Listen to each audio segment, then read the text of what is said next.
खुदाई पार्टी की तरफ से पैसे मिलते हैं।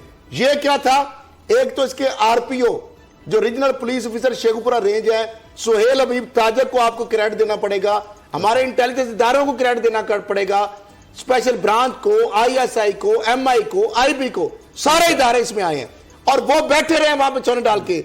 आप कह रहे हैं लेकिन जो पहले आईओ, आपके एसएचओ, आपके डीपीओ जो पोलिटिसाइज थे, जिनकी अपनी तमाम नफसानी के लिए काम कर रहे थे, अच्छा। तो वो इस बच्चे का रिकॉर्ड अब देखें। आप क्या हुआ, 26,2051 जो लोग हैं वहां पर उनका सर्वे किया गया। अच्छा। 4,684 हाउसेज को सर्च किया गया, 1,734 लोगों का डीएनए किया गया, 904 रिक्शा ड्राइवर जो है उनको एनालाइज किया गया, प्रोफाइल चेक किया, 8,360 सेल्फ उनका डाटा लिया गया और इंटेरोगेशन की गई 3,117 को। जारी बात है टाइम ले, लेकिन एक्चुअल मुलजम पकड़ा गया और ये रिक्शा चलाता था उसामा साहब, वालिद इसका मजदूरी करता है।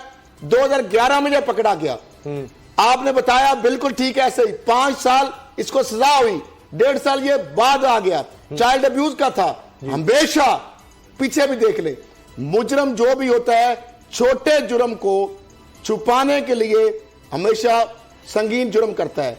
ये एक साइकोलॉजिकल प्रॉब्लम भी है और सबसे नायली बड़ी है कि वो थाने का सब इंस्पेक्टर, वो आईओ कहां खामोश रहा, जिसने 2011 में मुकदमा दर्ज किया। साहब ये पुलिस का क्या कल्चर है, ये पुलिस क्या कैसे देगा? यानी खुदा ना खास्ता किसी का बच्चा अगवा होता है, अल्लाह ना करे कभी भी किसी के ऊपर ऐसा वक्त आए, तो वो जाकर कोई पहले पैसों का इंतजाम करे कि ये पैसा ले ले और इस पर कोई कार्रवाई करें, वरना नहीं होगा। आईओ को टांगना चाहिए 2011 वाले ने। खजा अब्दुल गफ्फार कहरानी साहब से जब ये पूछा गया कि जब आपके नोटिस में ये सारी चीजें आ गई कि यहाँ पर एफआईआर दर्ज हुई हैं, तो फिर आपने क्या किया? उन्होंने कहा जी कि मैंने वहाँ के एसएचओ को बुलवाया। ये डीपीओ थे? जी डीपीओ थे। उन्होंने कहा जी मैंने उसकी सर्जनिश की। उनसे पूछा गया कि आपने सिर्फ सर्जनिश की एक एसएचओ की जिसके इलाके से 5 बच्चे अगवा हुए और बाद में उनका मर्डर हो गया, क्या आपने थाने में जाकर विजिट करने की जहमत नहीं की? क्या आपने वहां जाकर एफआईआर का मुतालिया नहीं किया? क्या आपने ये जानने की कोशिश नहीं की कि एफआईआर डिले क्यों हो रही हैं, उसका पैटर्न एक जैसा क्यों आ रहा है? कि उससे पूछा गया डीपीओ जो है वो बाइंड है अंडर द लॉ के वो हर थाने का इंडिविजुअली इंस्पेक्शन करे, एफआईआर को देखे, पलंदरे देखे, लेकिन यही कुछ नहीं नतीजा। तो मेरे नजदीक सबसे इसका जो जिम्मेदार है वो डीपीओ कसूर अब्दुल गफ्फार कहरानी और दूसरा ये तो जाए सारे, ये तो जाएंगे। देखिए 2011 के अंदर वकूआ होता है उसामा साहब। एक और अहम चीज है, वो जब लास्ट जैनब मर्डर केस हुआ था तो उस वक्त एजेंसी ने उसकी बड़ी डिटेल्ड रिपोर्ट दी थी। उसमें उन्होंने बहुत सारे एलिमेंट्स, बहुत सारी वजूहात को मेंशन किया था कि जिस तरह से लाहौर पे फोकस किया गया, अरबों खरबों रुपया लाहौर पे लुटा दिया गया, लेकिन डिस्ट्रिक्ट जो थे उनको वहां पर पैसा ही खर्च नहीं किया गया। वहां पर किसी कोई एजुकेशन की चीजें का कोई सिलसिला नहीं है, वहां पर कोई डेवलपमेंट नहीं है, वहां पर कोई सोर्स ऑफ एंटरटेनमेंट नहीं है। तो पसमानदा रखा गया से और कत्ल से क्या ताल्लुक है सर?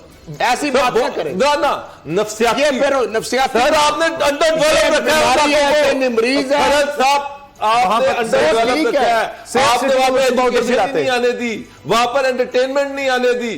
ठीक, अच्छा अब खरल कहानी का वक्त है और आज खरल कहानी में है कि नैब अब किसके खिलाफ कार्रवाई करने वाला है, तो बड़े बड़े नाम कुछ और सामने आ रहे हैं। जी खरल साहब, एक तो यह है कि चेयरमैन नैब, मेरा ख्याल है अब जब मैं बात कर रहा हूँ या तो वो पहुंच चुके होंगे या पहुंच जाएंगे कुछ देर, आज ही समझे कि क्योंकि रात 12 बजे तक या सुबह, क्योंकि सुबह उन्होंने नैब ऑफिस, आज अभी तक जो शेड्यूल है नैब पंजाब ऑफिस का दौरा करना है, मीटिंग्स करनी है और इंतहाई अहम जो मेगा करप्शन केसेस हैं उसके हवाले से कुछ बड़े फैसले होने हैं।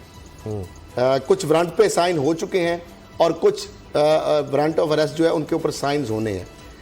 इसी तरीके से नैब कराची के अंदर, नैब सखर के हवाले से, नैब पंजाब के हवाले से, नैब रावलपिंडी के हवाले से जो आने वाले दिनों में गिरफ्तारियां होने वाली हैं और जो इंक्वायरियां हो रही हैं उस हवाले से एक तो मैं आपको बता दूं, एक तो आज एग्जीक्यूटिव बोर्ड जो है उसका मीटिंग भी हुई चेयरमैन साहब के इजलास में जो बोर्ड की, दवाओं की कीमत में इजाफे के हवाले से साबिक वफाकी वज़ीर सेहत जो है आमर कियानी साहब, उनके खिलाफ भी इंक्वायरी